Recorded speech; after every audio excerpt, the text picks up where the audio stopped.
नमस्कार. सखी सह्याद्रीमध्ये मी रूपलक्ष्मी चौगुले शिंदे आपल्या सगळ्यांचं मनापासून स्वागत करते.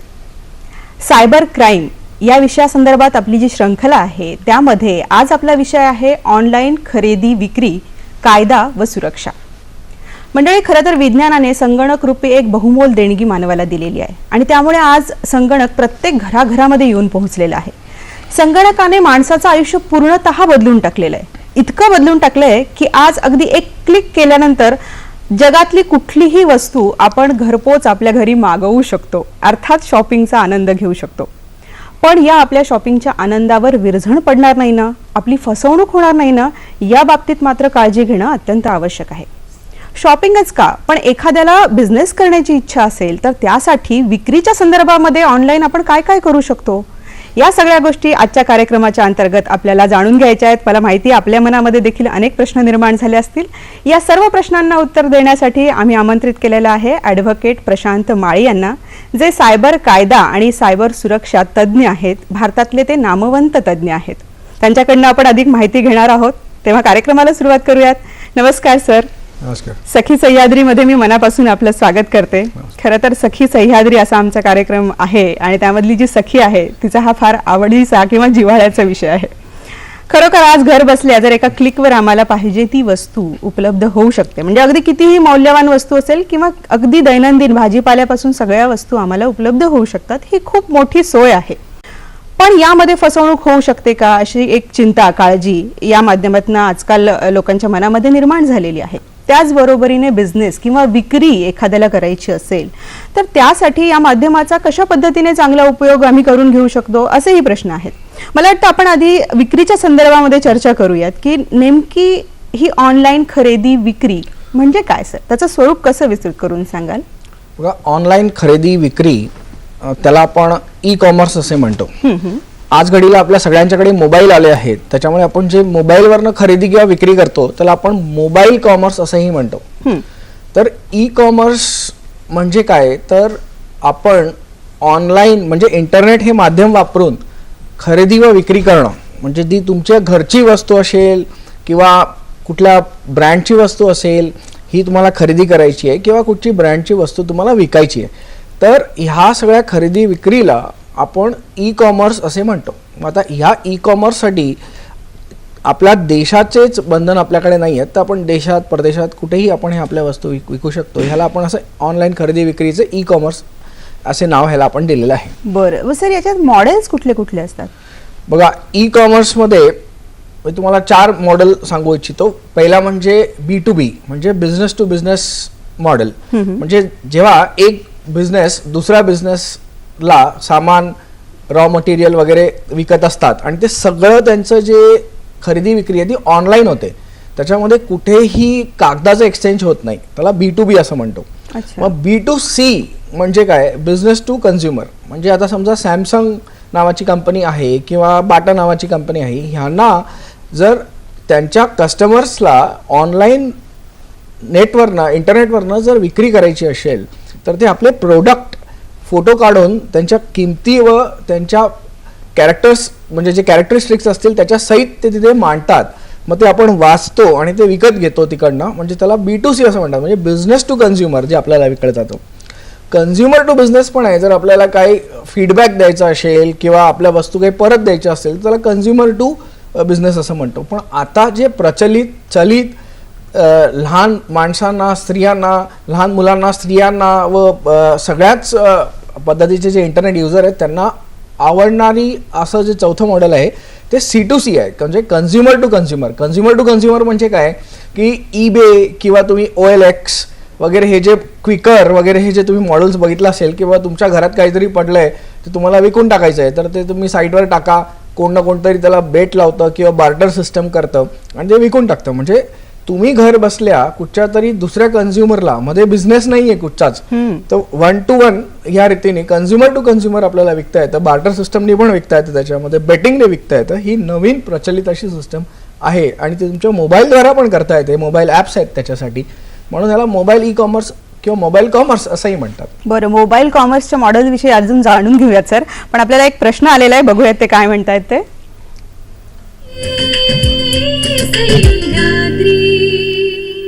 अलीकडची मुलं इंटरनेटवर शॉपिंग ऑनलाईन करत असतात आणि त्यांच्या जर प्रतिक्रिया आतापर्यंत पाहिल्या तर ते सर्वजण असे ते अतिशय सोयीचं आहे, नंतर वेळ वाचतो, प्रवास खर्च वाचतो. पण एक अशी प्रतिक्रिया की जेव्हा ऑनलाईन आपण मागवलेलं असतं जे काही असेल ते घरी जेव्हा येतं तेव्हा त्यांची डिलेवरी जी असते ती वेळेवर नसते. म्हणजे डिलेवरीची वेळ आणि कालावधी हा जर नीट आधी समजला तर आम्ही घरी राहू शकतो. आमच्या गृहिणींचा एक प्रश्न की रोजचा भाजीपाला किंवा दैनंदिन वस्तू या जर आम्हाला म्हणजे ऑनलाईन शॉपिंगमध्ये ताज्या आणि सकस मिळाल्या तर आमचं आणखीन बराचसा वेळ वाचेल, खर्च वाचेल, सर्वच चांगलं होईल.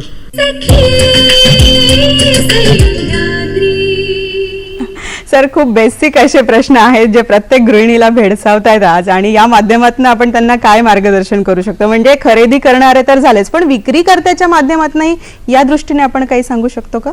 या पहिला त्यांचा प्रश्न जो होता तो की वेळेवर तुम्हाला मिळत नाही. हे काय होतं की आपली जी उत्कंठा असते, आपल्याला जी सवय असते ती आपण जाऊन ओव्हर द काउंटर विकत घेत असतो, म्हणजे कॅश दिली की वस्तू मिळाली. पण ऑनलाईनमध्ये काय होतं की आपण एक प्रोडक्ट ऑर्डर करतो, मग त्याचं पेमेंट होतं, मग ते त्यांच्या गोडाऊनवरनं निघतं, त्याच्यामध्ये 2-3 दिवसाचा कालावधी जाऊ शकतं. तर ही जी आपल्याला उत्कंठा असते की मी वस्तू विकत घेतली आणि ती माझ्यापर्यंत नाही आली, म्हणून आपल्याला वाटतं की ते उशीर येतं. त्यांच्या खाली त्यांची जी तुम्ही पत्रक तुम्हाला येतं ते PO किंवा परचेस ऑर्डर येते, त्याच्यामध्ये लिहिलेलं असतं की 3 दिवस डिलेव्हरी, 4 दिवस डिलेव्हरी. पण डिलेव्हरीसुद्धा तुम्ही इंटरनेटवर ट्रॅक करू शकता की आता ती डिलेव्हरी कुठे पोहोचली आहे, काय झालं आहे. तर त्यामुळे ही जी तुमची उत्कंठा आहे त्याच्यामुळे तुम्हाला असं वाटतं की ते तुम्हाला वेळेवर मिळत नाही. आता दुसरा प्रश्न जो त्याने विचारला की तुम्हाला भाजी किंवा सकस काही तुमचे घरगुती लागणाऱ्या वस्तू तुम्हाला जर विकत घ्यायच्या असतील इंटरनेटवरनं, तर अशा वेबसाईट्स इंटरनेटवरती अवेलेबल आहेत. कितीही अगदी दैनंदिन तुमच्या गरजेची असणारी जी वस्तू आहे, प्रत्येक वस्तू आज इंटरनेटवरनं आमच्या घरी येऊ शकते, उपलब्ध होऊ शकते. सर, आपण विक्रीच्या संदर्भामध्ये बोलत होतो, तर मोबाईल कॉमर्स असं काही प्रकार जो आहे त्याच्यामधले मॉडेल्स कोणते कोणते आहेत ते जर कळाले तर बरं होईल सर. बघा, मोबाईल कॉमर्स आणि ई कॉमर्स मधले मॉडेल सारखेच आहेत. फक्त आज घडीला भारतात काय आहे, जर तुम्हाला मोबाईलवरनं काही खरेदी विक्री करायची असेल तर RBIचे काही स्ट्रिक्ट गाईडलाईन्स नाही आहेत. RBI व कायद्याच्या चौकटीत बसण्यासाठी जे काही फ्रेमवर्क असतं ते मोबाईलसाठी तितकं सक्षम भारतात इस्टॅब्लिश न झाल्या कारणाने शक्यतो मोबाईल कॉमर्स करताना जास्त खबरदारी घ्यावी किंवा टाळण्यासारखं आलं तर टाळावं, असं माझं तुम्हाला पर्सनल ओपिनियन ऍडवाइस राहील ह्याच्यामध्ये. पण काही चांगल्या कंपन्या पण आहेत ज्या मोबाईलवरनं कॉमर्स याच घडीला करतात. फक्त तुमची विश्वासार्हता व तुम्हाला कसं रिड्रेसल त्याच्यामध्ये मिळेल या हिशोबाने तुम्ही मोबाईल कॉमर्सच्या पुढे जावं. अगदी सर, एका स्त्रीचा प्रश्न आला होता मगाशी, म्हणून मनात प्रश्न येतो की हल्ली स्त्रिया खूप छोटे छोटे उद्योग घरगुती सुरू करण्यासाठी उत्सुक असतात. तर असं जर एखाद्या स्त्रीला एखादा उद्योग सुरू करायचा असेल तर तिला एखादी वेबसाईट बनवावी लागते का? जर तुम्हाला घरी बसून कुठचाही उद्योग करायचा असेल तर ऑब्व्हियसली तुम्हाला एक स्वतःची वेबसाईट बनवावी लागते. आता ह्या एक वेबसाईट जर तुम्ही दुसऱ्याच्या माध्यमातून बनवून घेतली तर एक छोटी वेबसाईट अराउंड 8-10 हजार रुपयात तुम्हाला बनवून मिळते. पण ते पण करायचं नसेल तर तुम्ही ह्या ज्या गुगलच्या वेगवेगळ्या साईट्स आहेत त्याच्यामध्ये तुम्ही आपली वेबसाईट फ्री बनवू शकता. अच्छा. किंवा ह्या ज्या eBay, बाझी वगैरे जे जुन्या किंवा नवीन साईट्स आहेत त्याच्यामध्ये सुद्धा तुम्ही आपला एक सेलर नावाने किंवा एक डिस्ट्रीब्युटर नावाने आपली छोटीशी वेबसाईट बनवू शकता आणि त्याच्यामध्ये तुमचे जे काही प्रोडक्ट्स असतील त्याचे फोटोग्राफ्स, किंमत, त्याची वॉरंटी गॅरंटी जे काय असेल ते तुम्ही लिहून तुमचा छोटेखानी बिझनेस तुम्ही चालू करू शकता. अरे वा सर, ह्या बिझनेस सुरू करत असताना काय कायदेशीर कारवाया करायला लागतील हेही जाणून घेणार आहोत, परंतु तत्पूर्वी एक प्रश्न आलाय, तो प्रश्न आपण घेऊयात.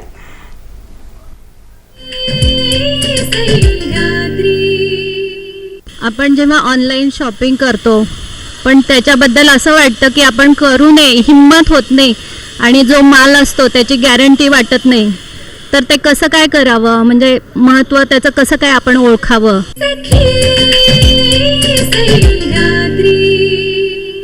सर, मालाविषयी गॅरंटी वाटत नाही ऑनलाईन खरेदी करताना, कारण आपली मानसिकता अजूनही अशीच आहे की दुकानात जाऊन प्रत्यक्ष ती वस्तू बघितल्यानंतरच एखादी वस्तू खरेदी करण्यावर भर कल आहे. तर आपण त्यांना काय मार्गदर्शन करू शकतो सर? बघा, आता जमाना बदलतोय. तुम्हाला घर बसल्या सुविधा हव्या असतील आणि ह्या कंपन्यांना जर तुमच्या मनामध्ये विश्वासार्थ इस्टॅब्लिश करायची असेल तर त्यांना तुम्हाला चांगलं प्रोडक्ट देणं ग्राह्य आहेत. म्हणून पण काही सुरक्षता तुम्हाला तुमच्या दृष्टीने बाळगणं गरजेचं आहे, कारण पैसा तुमचा असल्या कारणाने. तर तुम्ही जेव्हा ही वेबसाईट बघता तेव्हा तुम्हाला त्याच्यावरनं कळून येईल की त्याच्याकडे खाली जर तुम्ही स्क्रोल कराल तर काही सर्टिफिकेट्स त्याच्याकडे आहेत का, वेब ट्रस्ट असेल किंवा काही ट्रस्ट रिलेटेड वस्तू त्याच्यामध्ये आहेत का. मग ते जर तुम्ही त्या साईटचं नाव तुम्ही जर गुगलवर टाकलं तर वेगवेगळ्या गुगलवरतीच रिव्ह्यू करणाऱ्या साईट्स आहेत, जसे mouthshut.com वगैरे. हे काय करतात ह्याच्या किंवा consumerAffairs.com ह्याच्यावरती ह्या साईटवरती जाऊन ज्यांनी काही विक्री खरेदी केली आणि ते दुःखी झालेत, म्हणजे त्यांचे प्रोडक्ट्स त्यांना बरोबर मिळाले नाही आहेत, अशा लोकांचे काही तुम्हाला तिथे रिव्ह्यूज मिळतात. जर ते तुम्ही रिव्ह्यूज वाचलेत आणि तुम्हाला वाटलं की ही जी साईट आहे ही खोटी आहे किंवा ही फसवणूक करणारी आहे तर कृपया करून त्या साईटवरनं काही विकत घेऊ नका. पण जर त्याचा रिव्ह्यू चांगला आहे आणि त्याच्यातले काही लोक असं म्हणतात की ही साईट चांगली होती, मी खुश आहे, किंवा काही जेन्युइन रिव्ह्यूज तुम्हाला मिळतात, तर जरूर तुम्ही त्या साईटचा फायदा घ्यावा. कारण घर बसल्या शॉपिंग करायला किती सोपं आहे बघा. तुम्हाला पैसे देण्यासाठी कुठे जावे लागत नाही, तुमच्या बँकेतनं डायरेक्ट ट्रान्सफर होतात, तुम्हाला घर बसल्या डिलेवरी होते.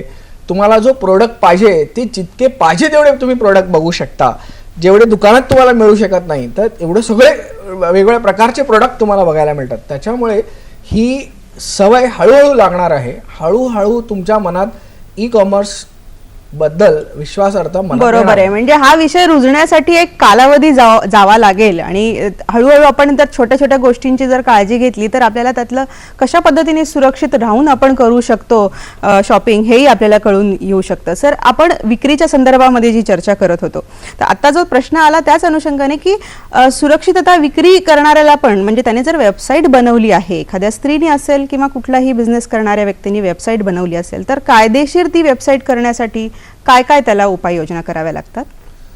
बघा, तुम्ही एकदा वेबसाईट पहिली बनवायसाठी तुम्हाला तुमचं डोमेन नेम लागतं. म्हणजे समजा आता तुम्ही भाजीवालीताई.com नावाची साईट बनवायची तुम्हाला, तर आता भाजीवालीताई.com किंवा .in ही जी नाव आहे हे तुमच्या नावावर असावं लागतं. बरं. मग भाजीवालीताई.com साठी तुम्हाला हे रजिस्ट्रेशन करावं लागतं. ते ऑनलाईनच होतं आणि त्याचा खर्च वर्षाला फक्त अवघा 400 रुपये असतो.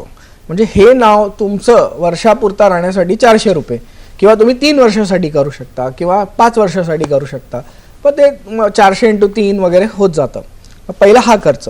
नंतर दुसरा, तुम्हाला त्या वेबसाईट बनवण्यासाठी ते वेबसाईटच्या फाईलसाठी जागा लागते, त्याला आपण वेब स्पेस असं म्हणतो. ते इंटरनेटवरती तुम्हाला वर्षाला 500 रुपये किंवा वर्षाला 1000 रुपये वेगवेगळ्या पॅकेजेस असतात त्याच्यामध्ये तुम्हाला मिळू शकतात. ते दुसरी झाले. आणि तिसरी म्हणजे तुमची वेबसाईटची रचना करणं, ती सजवणं, त्याच्यावर तुमचे प्रोडक्ट्सचे फोटो काढून टाकणं, त्याची माहिती देणं वगैरे वगैरेसाठी एक वेबसाईट डिझायनर लागतो. त्याच्याकडनं तुम्ही एक 10-12 हजार रुपयाला जर छोटी वेबसाईट, म्हणजे याच्यामध्ये 4-5 पानं असतील असे, किंवा मोठी वेबसाईट असेल तर त्या पानांवरती किती पानं आहेत, किती प्रोडक्ट आहेत, त्याच्यावर तुमची ती किंमत वाढत जाते. म्हणजे जर तुम्हाला एक छोटेखानी बिझनेस सुरू करायचा असेल आणि जर तुम्ही स्वतःच ते शिकलात की ते कसे प्रोडक्ट टाकायचे वगैरे वगैरे, तर तुम्हाला फक्त एका पहिल्याच वेळेला 10-12 हजार रुपये खर्च होतो. नंतर तो काही खर्च होत नाही. मग तुम्ही स्वतःच जर मेंटेन करायला लागलात तर तर वेबसाईट असणं हे खूप गरजेचं आहे. वेबसाईट नसेल तर तुमची दुनियाला कळणार कसं? बरोबर आहे. पण सर, सरकारी रजिस्ट्रेशन पण करावं लागतं का? वेबसाईट आम्ही तयार केली आहे, ह्याविषयी जाणून घेऊयात सर. पण आपल्याला एक प्रश्न आलेला आहे, बघूयात ते काय म्हणतायत.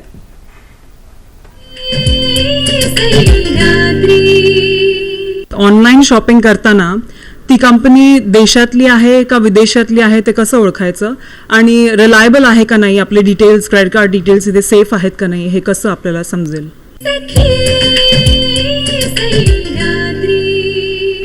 सर, लोकांच्या मनामध्ये शंका खूप आहे या विषयाच्या संदर्भामध्ये. रिलायबल आहे की नाही हे कसं ओळखायचं? देशातली आहे का परदेशातली आहे, कसं ओळखायचं यांनी? बघा, देशातली आहे का परदेशातली आहे हे बघण्यासाठी तुम्हाला त्याचं कॉन्टॅक्ट अस म्हणून एक प्रत्येक वेबसाईटमध्ये तुम्हाला उजवीकडे किंवा खालच्या साईडला, एकदम खालच्या डाऊन साईडला तुम्हाला कॉन्टॅक्ट अस म्हणून एक त्यांचा लिंक असतो. त्या लिंकवर क्लिक केल्यावरती तुम्हाला ते त्यांचा आता पत्ता वगैरे कळून जातो. तर असं नाही कळलं तर, कॉन्टॅक्ट अस नसेल त्यांचं किंवा भारतातला पत्ता नसेल त्यांचा, तर त्यांचे रजिस्टर्ड ऑफिसचा ॲड्रेस असतो.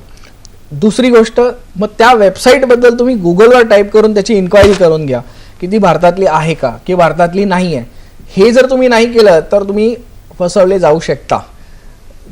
दुसरा प्रश्न जो त्यांनी विचारला होता की जर आम्हाला ह्याच्यावरनं विश्वासार्हता सर, विश्वासार्हता आपण त्याची कशी इस्टॅब्लिश करावी, तर विश्वासार्हता म्हणजे जर तुम्ही त्याच्यावर ई कॉमर्स ट्रान्झॅक्शन करत असाल तर वरती HTTP म्हणजे हायपरटेक्स्ट ट्रान्सफर प्रोटोकॉल लिहिलेलं असतं. पण जर सिक्युअर वेबसाईट ट्रान्झॅक्शन करायचं असेल तर HTTPS म्हणून वरती येतं.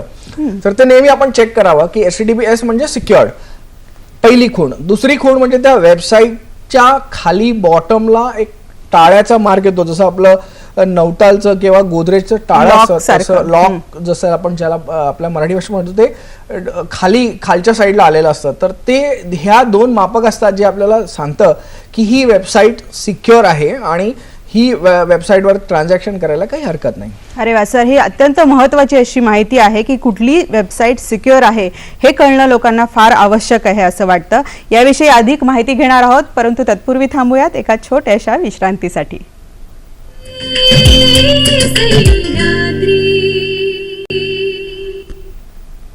विश्रांतीनंतर सखी सह्याद्रीमध्ये मी पुन्हा एकदा आपलं स्वागत करते.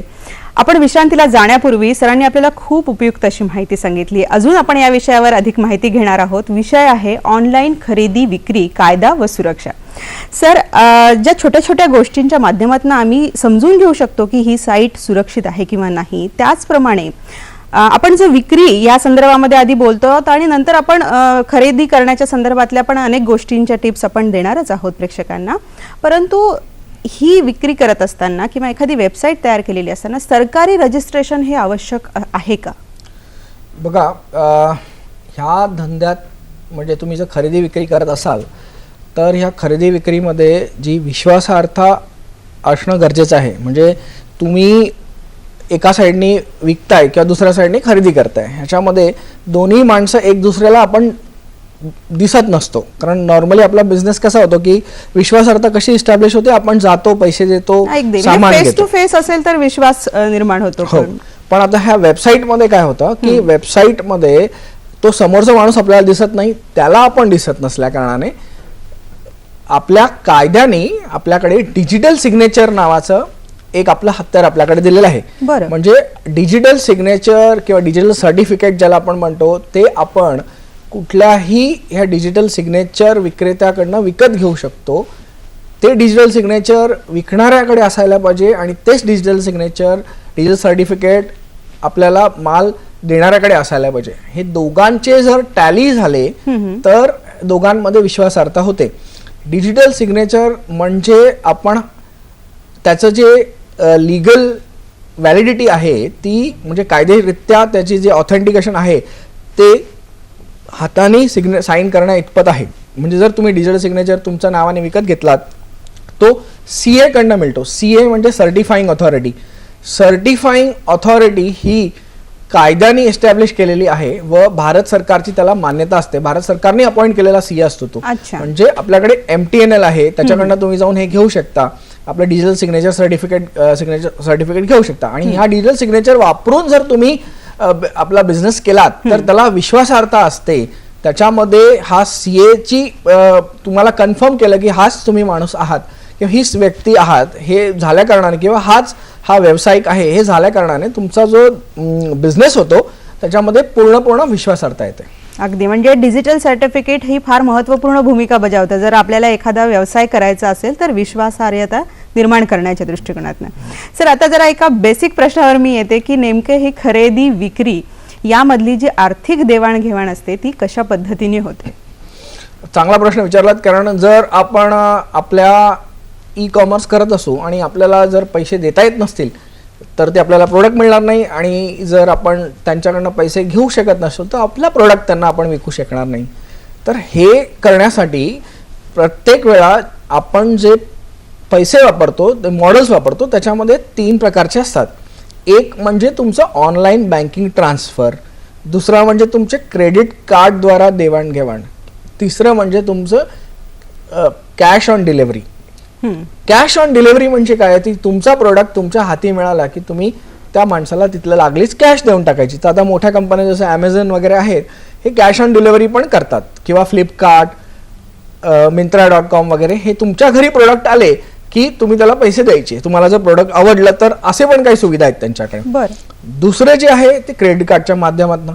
आता क्रेडिट कार्डच्या माध्यमातून तुम्हाला जर विकत घ्यायचं असेल तर तुम्ही परदेशातले प्रोडक्ट विकत घेऊ शकता, सब्जेक्ट टू कस्टम क्लिअरन्स. म्हणजे तुम्ही उद्या असे काही प्रोडक्ट मागवाल जे आपल्याकडे कस्टम्स मध्ये किंवा भारतात बॅन केलेले असतील तर ते कस्टम्स मधनं तुम्हाला काही परत येणार नाही. तर असे काही प्रोडक्ट्स मागवू नका. म्हणजे काही ड्रग्ज मागवलेत, बंदूक मागवलीत उद्या, तर असे काही तुमच्याकडे येणार नाही. ते बेकायदेशीर वस्तू मागवल्या तर ते येणारच नाही. बेकायदेशीर वस्तू तुमच्यापर्यंत पोहोचणार नाही, त्यामुळे कृपया करून मागवू नका, तुमचे पैसे फुकट जातील. अगदी. तिसरी गोष्ट म्हणजे तुमच्या ऑनलाईन बँकिंग द्वारा हे सगळं जर तुम्हाला कसं एस्टॅब्लिश होतं तर ह्याच्यामध्ये third party payment service providers असतात, त्यांचा पेमेंट गेटवे असतो.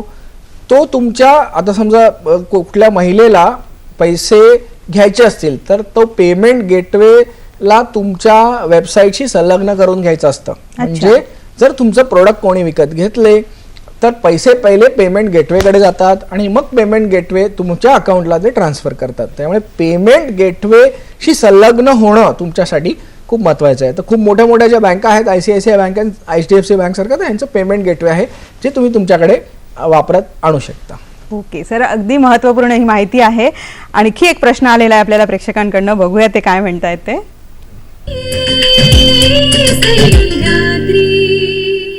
माझा प्रश्न असा आहे की इंटरनेटवर शॉपिंग करायची असेल तर पहिल्यांदा काय करायचं? इंटरनेटवरून म्हणजे ऑनलाईन इलेक्ट्रॉनिक वस्तू खरेदी करायच्या असतील तर आम्ही कुठली काळजी घ्यायला हवी?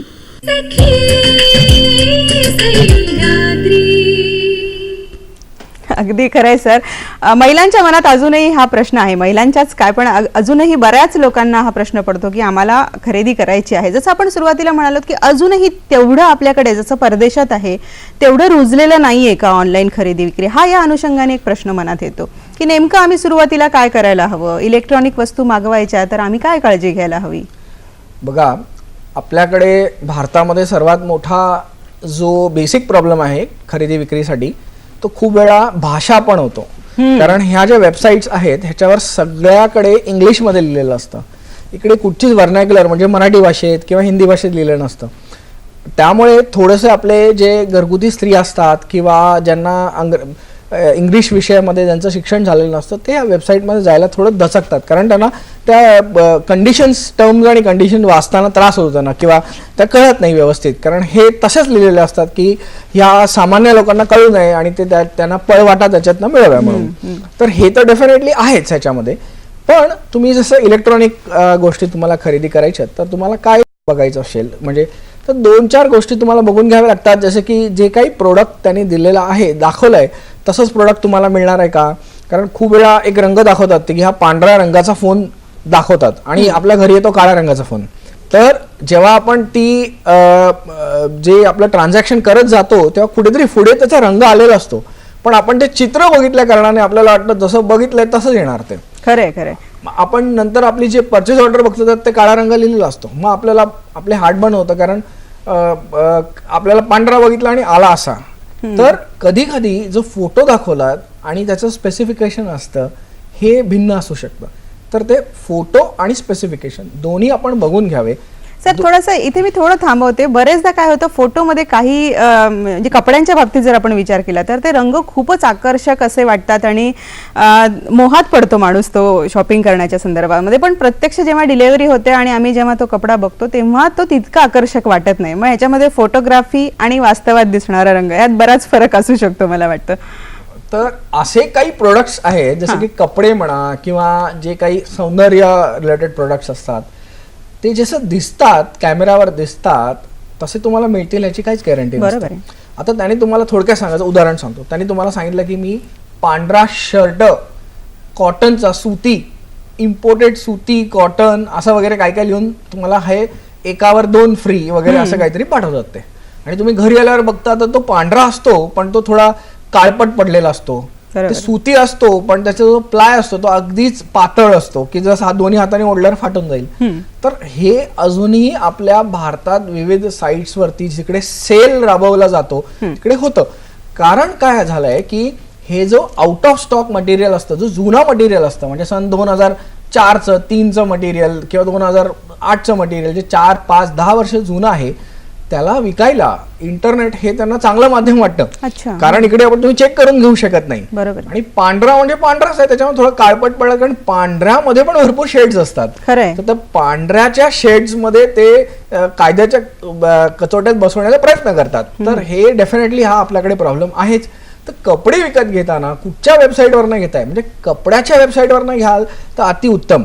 दुसऱ्या जे सगळंच विकतात त्यांच्याकडनं घेण्यामध्ये ते पण कोणाकडनं तरी विकत घेतात मग त्यांचं मार्जिन वगैरे वगैरे असतं. तर तुम्ही जर आता कपड्यांच्याच वेबसाईटवरनं जर कपडे विकत घ्याल तर जरा जास्त विश्वासार्हता इस्टॅब्लिश होऊ शकतं. अगदी म्हणजे तुम्ही कुठलं प्रॉडक्ट कुठल्या साईटवरून घेताय हे पण जाणून घेणं अत्यंत आवश्यक आहे. थोडक्यात काय सर व्यवस्थित काळजीपूर्वक अभ्यास करूनच मला वाटतं ऑनलाईन खरेदी केली जावी म्हणजे ही अशी फसवणूक होणार नाही. आणखी एक प्रश्न जो आपल्या विक्रीच्या संदर्भामध्ये होता सर तो जरा महत्वाचा आहे असं वाटतं म्हणून पुन्हा एकदा मागे जाते आणि आपल्याला विचारावं असं वाटतं की नेमकं टॅक्स संबंधी या बाबतीत काही माहिती देता येऊ शकते का? बघा ई कॉमर्स साठी आणि नॉर्मल कॉमर्स साठी लागणारे जे टॅक्स असतात ते सारखे असतात. तर काही कंपन्या तुम्हाला आधी टॅक्स बद्दल सांगत नाही. जसे बघा विमान कंपन्या तुम्हाला सांगतात की 500 रुपयामध्ये विमानाचं तिकीट मिळेल तुम्हाला. पण जेव्हा तुम्ही पुढे जाता तेव्हा मग वेगवेगळे चार्जेस त्याच्यामध्ये ऍड होऊन ते मग 3,500 किंवा 5,000 रुपयाचं तिकीट झालेलं असतं. तर ते बेस फेअर सांगतात. तसंच इकडे प्रोडक्टचं बेस फेअर सांगतील आणि मग त्याच्यावरती सर्व्हिस टॅक्स त्याच्यावरती सेल्स टॅक्स वगैरे जे काही टॅक्स लागू असतील ते तुम्हाला पडणारच आहेत. तर टॅक्स फ्री मिळणार आहे हे स्वप्न तुम्ही सोडून दिलं पाहिजे आणि जे काही टॅक्स लागतील ते भरणं गरजेचं आहे. आणि टॅक्स हे चुकवल्याने जो दंड नॉर्मल तुम्ही जे बाहेर प्रोडक्ट विकत घेताना होतो तोच दंड तुम्हाला इकडेही होऊ शकतो. अच्छा म्हणजे टॅक्सच्या संदर्भामध्ये हा गैरसमजात राहण्यात काही अर्थ नाहीये. आपल्याला एक प्रश्न आलेला आहे बघूयात आपण ते काय म्हणतायत.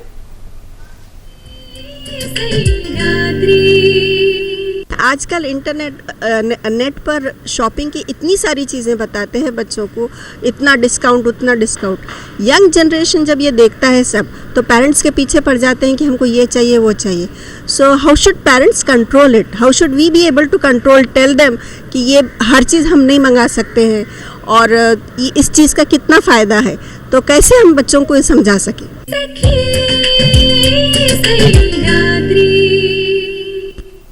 मुळात मुलांना कंट्रोल करणं आजच्या या संगणकाच्या युगामध्ये किती अवघड आहे सर. काय सांगू शकतो आपण त्यांना? मला वाटतं हा प्रश्न आपल्या मागच्या कार्यक्रमामध्ये सायबर पेरेंटिंग घ्यायला हवा होता. पण ही वस्तुस्थिती आहे. मुलांना चांगल्या छान ॲड्सने आपल्याकडे आकर्षित केलं जातं आणि मग ते आपल्या आईवडिलांच्या मागे असतात की आम्हाला हे प्रोडक्ट द्या, प्रोडक्ट नको देऊ वगैरे वगैरे. तर मुलांना हाच आपण सांगायचं की त्या वेबसाईटबद्दल जी विश्वासार्हता आहे ती तू गुगलवरती पहिलं सर्च कर, त्याच्याबद्दल लोक काय म्हणतात, तो प्रोडक्ट खरोखर चांगला होता का. कारण आजकाल हे इंटरनेट माध्यम झाल्या कारणाने त्याच्यामध्ये खूप प्रचंड लोक असतात जे त्यांना प्रोडक्ट व्यवस्थित मिळालं नाही किंवा त्या प्रोडक्टबद्दल काही त्यांना शंका आहे, कुशंका आहे, काही खराब निघालं त्याच्यामध्ये. तर कंटिन्युअसली ते आपले जो राग असतो तो वेंट करत असतात इकडे, त्याच्याबद्दल लिहित असतात. तर त्यांनाच तिकडे वाचायला सांगायचं की हे वापरल्याने काय प्रॉब्लेम झाला किंवा शरीरावर, मनावर, डोळ्यावर काही प्रॉब्लेम झाला का. अगदी सर, तर हे याच्यावर बघायला एक प्रश्न मनात आलाय की ही ऑनलाईन खरेदी करणे कुठल्या पद्धतीने फसवणूक होऊ शकते असं वाटतं सर या संदर्भामध्ये? बघा, पहिला नंबर 1 तर ही जी तुमची वेबसाईट आहे ती खोटी असू शकते. बरं. दुसरा गोष्ट, तुमच्याकडनं पैसे घेण्यात येतील पण तुम्हाला प्रोडक्ट घरी मिळणार नाही. तिसरी, तुम्हाला पैसे घेऊन प्रोडक्ट मिळेल पण ते जे प्रोडक्ट सांगतील ते मिळणार नाही. माझ्याकडे तर एक केस अशी आली होती की त्यांना सांगितलेलं की एक शो पीस तुम्हाला मिळेल काळ्या कलरचा, काळ्या रंगातला बॉक्समधला, आणि त्यांनी उघडल्यावर त्याच्यामध्ये कोळशाची पावडर होती अरे बाप. त्याच्यामध्ये. तर असंही घडलंय ह्याच्यामध्ये.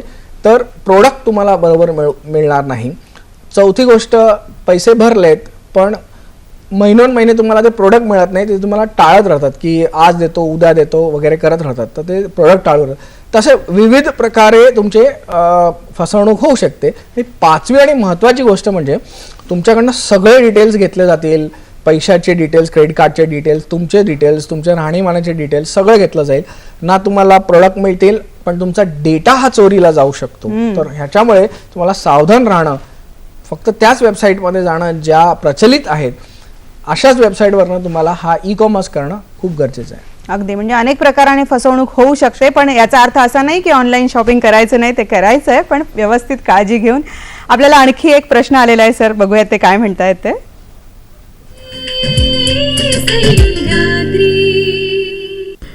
इंटरनेटवरनं आम्ही कपडे मागवले.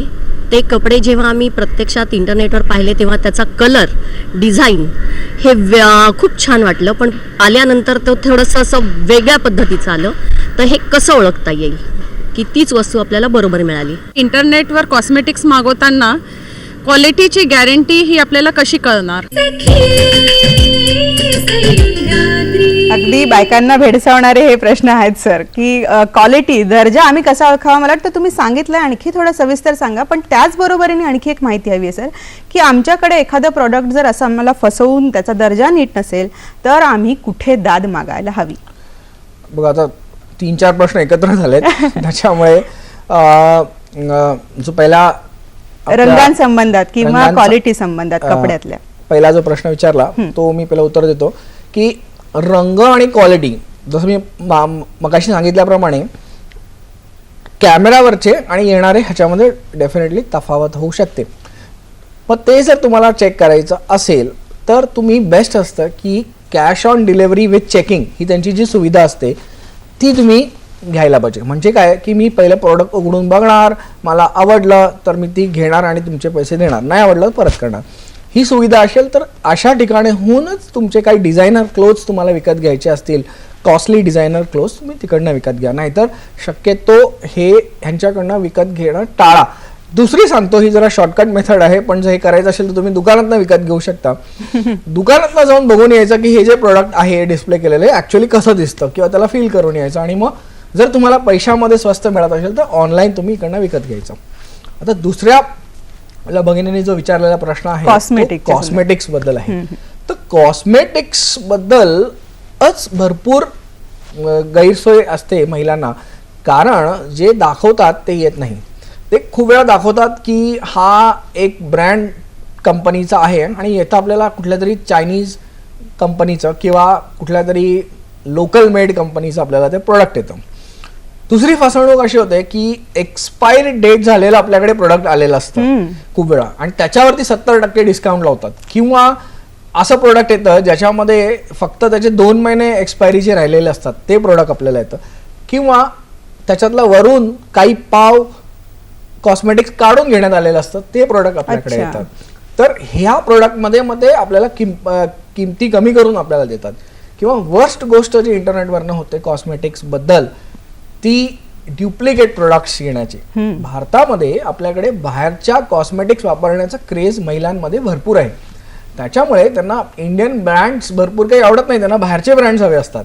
मग हे बाहेरचे ब्रँड्स यांची मानसिकता बघून हे ऑनलाईन जे काही फ्रॉडस्टर्स असतात ते फक्त डब्या इकडे बनवतात किंवा डब्या एकदम ड्युप्लिकेट बनवतात आणि त्याच्यामध्ये जे प्रोडक्ट असतात ते बाहेरचं पॅकिंग वेगळं आणि आतलं मटेरियल वेगळं असतं. तर भरपूर वेळा जर तुम्हाला टाळता आलं तर कॉस्मेटिक्स किंवा तुमच्या स्किन किंवा तुमच्या शरीराला लागणाऱ्या ज्या आंतरिक गोष्टी असतील त्या ऑनलाईन घेणं तुम्ही टाळायला पाहिजे.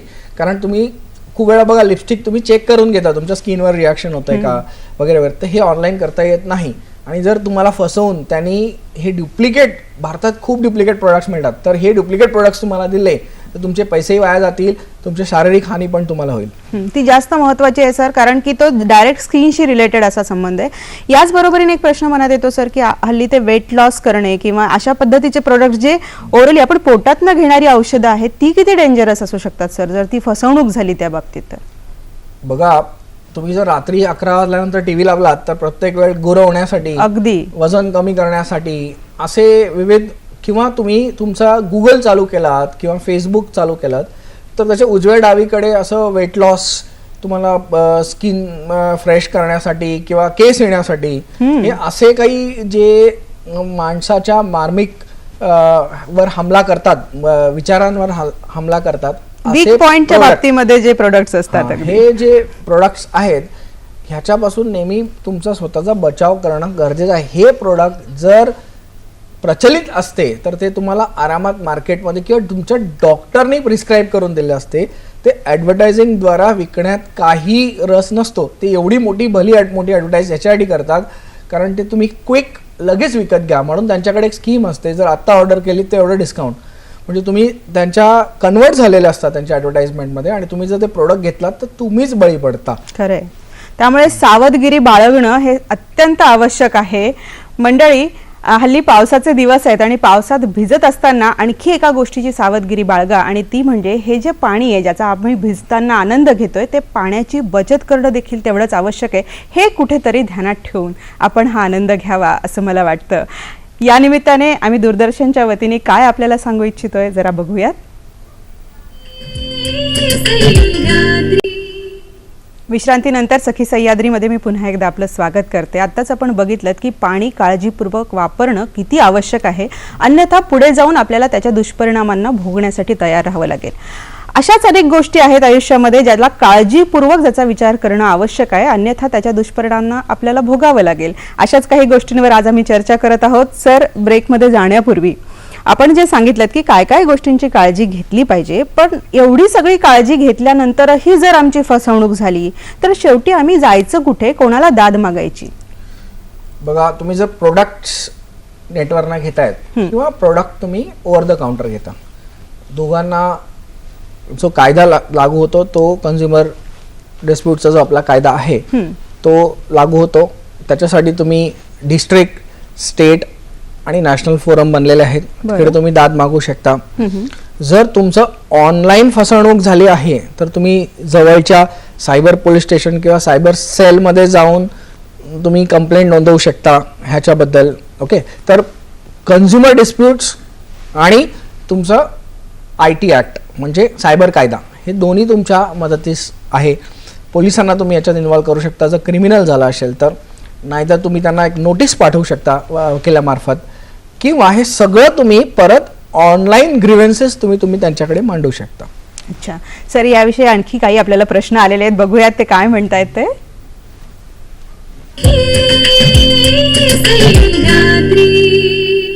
ऑनलाईन शॉपिंग वगैरे करतो तर ते कधी कधी आम्हाला मास्टर कार्ड नंबर किंवा पेमेंटसाठी डिटेल्स मागतात, तर ते देणं किती योग्य आहे? कोणत्या वेबसाईटवर विश्वास ठेवावा आणि कोणत्या वेबसाईट फेक असतात हे कसं समजेल?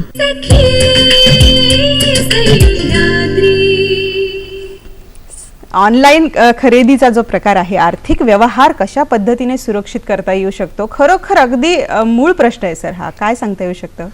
बघा, हे जे मास्टर कार्ड बद्दल ती म्हणाली, तर आपल्याकडे मास्टर, विजा आणि आपल्या भारताचं रुपे म्हणून एक पेमेंट गेटवे आलं आहे, आता प्रचलित आहे.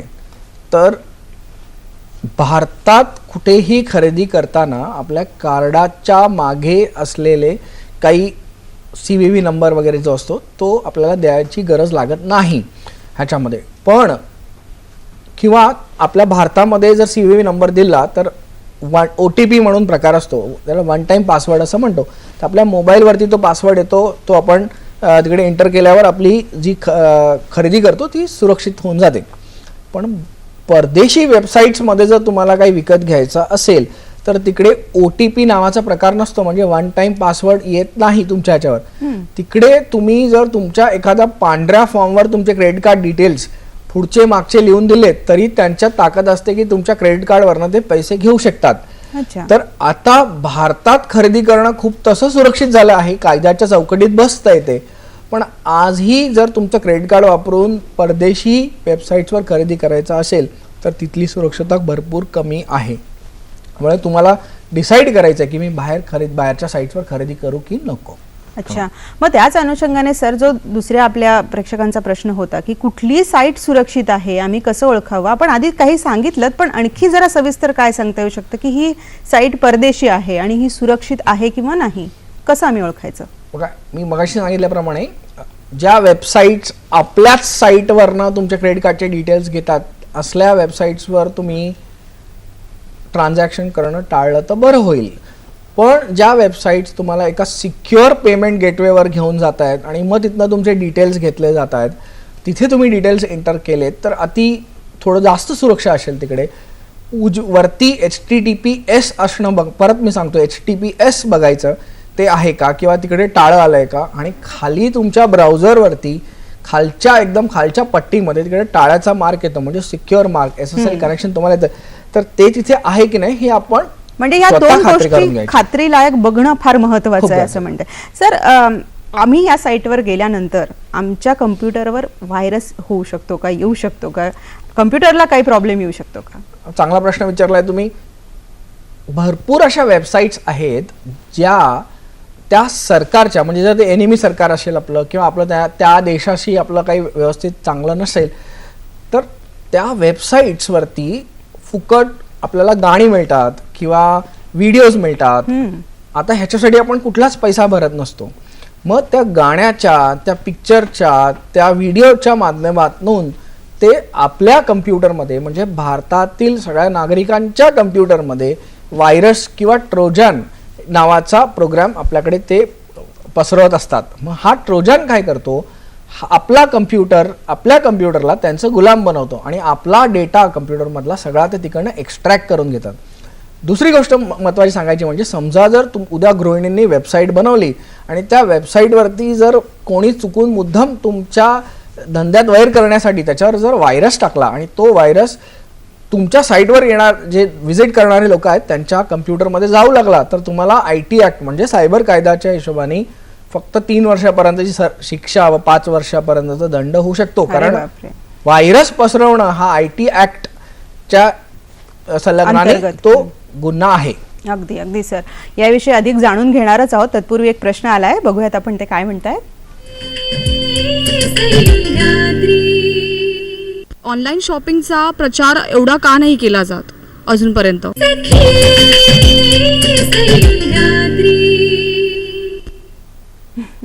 सर, हा प्रश्न मगाशी पण मनात आला होता की अजूनही ही जी शंका मनामध्ये येते प्रत्येक वेळी आम्ही खरेदी करत असताना की आमची फसवणूक होईल का. आपण बरंच मार्गदर्शन केलेलं आहे. मला वाटतं आजच्या कार्यक्रम बघणाऱ्या लोकांना आता थोडा एक विश्वास निर्माण झाला असेल की नाही.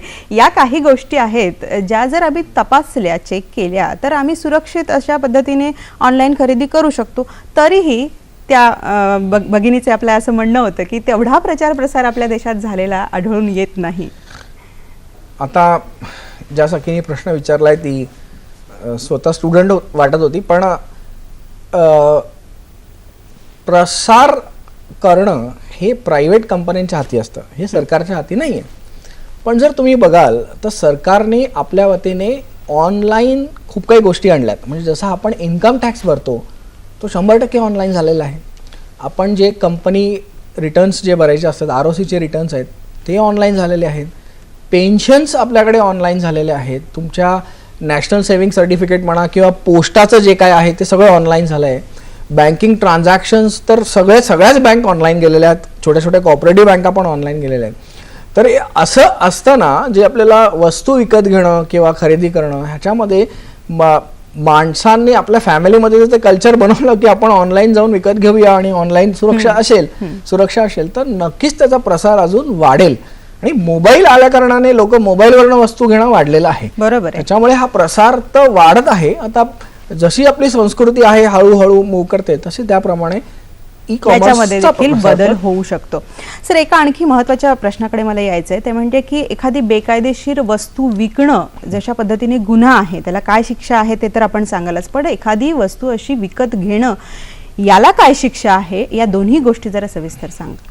बघा, आपल्या भारतामध्ये जे काही बेकायदेशीर ओव्हर द काउंटर विकलं तर ते शिक्षापात्र ठरू शकतं. ते सेमच तुमच्या ऑनलाईन तुम्ही जर विकलात तर शिक्षापात्र ठरू शकतं. जसे की काही मेडिसिन्स आहेत जी ओव्हर द काउंटर प्रिस्क्रिप्शननेच मिळू शकतात, ते ऑनलाईन तुम्ही नाही घेऊ शकत. लिकर, दारू ही तुम्ही ऑनलाईन नाही विकत घेऊ शकत. तुम्ही ऑनलाईन गॅम्बलिंग नाही करू शकत. तुम्ही ऑनलाईन बंदूक, गोळ्या म्हणजे आर्म्स हे नाही विकत किंवा घेऊ शकत. किंवा तुमचे जे काही बँड ॲनिमल्स आहेत ज्यांची आपण शिकार नाही करू शकत, लुप्त होणारे जे जनावरच्या प्रजाती आहेत त्या आपण त्याची काही स्किन्स किंवा त्याचे प्रोडक्ट्स आपण नाही घेऊ शकत.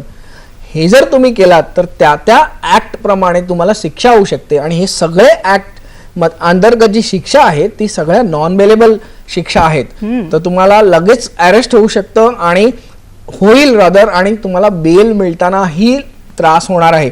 तर असे काही प्रोडक्ट्स तुम्ही कृपया करून खरेदी करू नका. व असे काही प्रोडक्ट्स मिळाले, जसं मध्ये माझ्याकडे केस आली होती, तो सापाची कातडी ऑनलाईन वरनं विकत असायचा, तर त्याला पकडण्यात आले.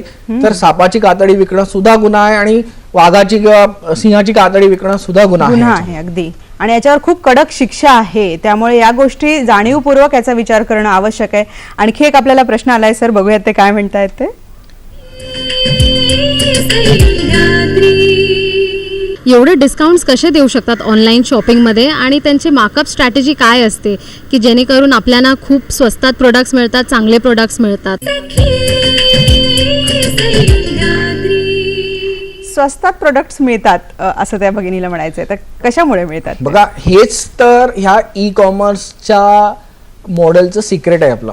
कारण ई कॉमर्समध्ये काय होतं, ही जी मधली चेन आहे, म्हणजे जो मॅन्युफॅक्चरर आहे तो डायरेक्ट ह्या ई कॉमर्सच्या ट्रेडरला विकतो. जर तो डायरेक्ट विकत असेल तर मधलं जे डिस्ट्रीब्युटर, सब डिस्ट्रीब्युटर, मग त्यांचे फ्रँचायझी वगैरे वगैरे जे काय त्यांचे मॉडेल्स असतात, ह्यांचं जे कमिशन आहे ते इलिमिनेट होतं. मग हे इलिमिनेट झाल्या कारणाने तुम्हाला डायरेक्ट त्याचा फायदा मिळतो. आता काही आपल्या स्टेट्समध्ये फार्मर टू सेलर, म्हणजे फार्मर टू जो विकत घेणार असतो त्याच्यापर्यंत जे जाण्यासाठी या लोकांनी मॉडेल ई चौपाल वगैरे आपल्याकडे इंट्रोड्यूस केलंय. त्याच्यामध्ये जो फार्मर त्याचं फार्म प्रोड्यूस घेऊन येतो, म्हणजे त्याच्या शेतात जे उगतं किंवा दूध वगैरे घेऊन येतो आणि तो डायरेक्ट लोकांना विकतो किंवा त्याचा जो मेन डीलर असेल त्याला विकून टाकतो. त्यामुळे मधले लोक एलिमिनेट झाल्या कारणाने फार्मरला पण जास्त पैसे मिळतात आणि त्या समोरच्यालाही तेवढा तितका फायदा होतो आणि विकत घेणाऱ्याला फायदा होतो. तर ही जी चेन आहे ह्याच्यामध्ये त्यांना फायदा होतो. दुसरी गोष्ट म्हणजे काय, ऑनलाईन खप पटापट होतो जर सेल त्यांनी दाखवला, कारण ऑनलाईन ईमेलद्वारा लोक पसरतात. त्याच्यामुळे त्यांचा जो माल असतो ते एकत्रित उचलल्या कारणाने त्यांना जी स्कीम्स किंवा डिस्काउंटमध्ये समोरून माल मिळतो ते डिस्काउंट ते आपल्याला पास करतात. अगदी, म्हणजे खरं तर खरेदी करणाऱ्याला आणि विक्रेत्याला दोघांसाठी देखील ही सेवा अत्यंत उपयुक्त आहे. पण सर, जाता जाता मला विचारावंसं वाटतं की नेमकी ही सेवा किती उपयुक्त आहे, आपण या सेवेविषयी काय सांगू शकतो? बघा, खरेदी आणि विक्री करताना दोन गोष्टी लक्षात ठेवणे गरजेचे. एक म्हणजे तुमची सुरक्षा, सायबर सुरक्षा, म्हणजे इंटरनेटवरती तुम्ही जी काही सुरक्षा काळजी घेऊ शकाल ती प्रोडक्ट विकताना किंवा घेताना, म्हणजे तुमच्या क्रेडिट कार्डचे नंबर्स, तुमचे बँकिंग अकाउंट डिटेल ह्याच्याबद्दल तुम्हाला सुरक्षता पाळणं गरजेचं आहे. तुम्हाला काही थोटक साईट्स असतील त्यांच्याकडनं काही ईमेल आले आणि त्यांनी काही डिटेल्स विचारले तर तुम्ही भरणं चुकीचं आहे. ते कायदा आपल्याकडे भारतात कन्झ्युमर ॲक्ट आहे, आपल्याकडे विविध कायदे आहेत जे त्या प्रोडक्ट्सला लागू होऊ शकतात किंवा सर्व्हिसेसला लागू होऊ शकतात. व IT ॲक्ट आहे. IT ॲक्ट खाली डेटाची चोरी, कम्प्युटर मोबाईल चोरी किंवा व्हायरस पसरवणे हे सगळे गुन्हे मानले जातात. त्याच्यामुळे तुम्ही जेव्हा ह्याच्यावर विविध खरेदी करता, ई कॉमर्स वापरता, तेव्हा डिजिटल सिग्नेचर्सची तुमची सुरक्षता, डिजिटल सिग्नेचरबद्दल तुम्ही कसं घ्याल, तुम्ही डिजिटल सिग्नेचर घेताना तुम्ही किती खोटी माहिती द्याल, हा सुद्धा गुन्हा आहे ह्याच्यामध्ये. तर हे सगळं तुम्ही काळजी घेतली तर ई कॉमर्स तुमच्यासाठी एक चांगला पहिला किंवा कंटिन्युअस अनुभव होऊ शकतो. पण सुरक्षता आणि कायदा पाळल्यास. अगदी, म्हणजे सुरक्षित राहा आणि मग आनंद घ्या शॉपिंगचा, विक्रीचा, सगळ्याच गोष्टींचा. मला वाटतं सर आज आपण आलात आणि आम्हाला खरोखर अत्यंत महत्त्वाची अशी माहिती दिली. या माहितीच्या आधारे आम्ही आता बिनधास्त होऊन शॉपिंग करू शकतो. आपण आलात त्याबद्दल सखी सह्याद्रीच्या वतीने मी मनापासून आपले आभार मानते. धन्यवाद.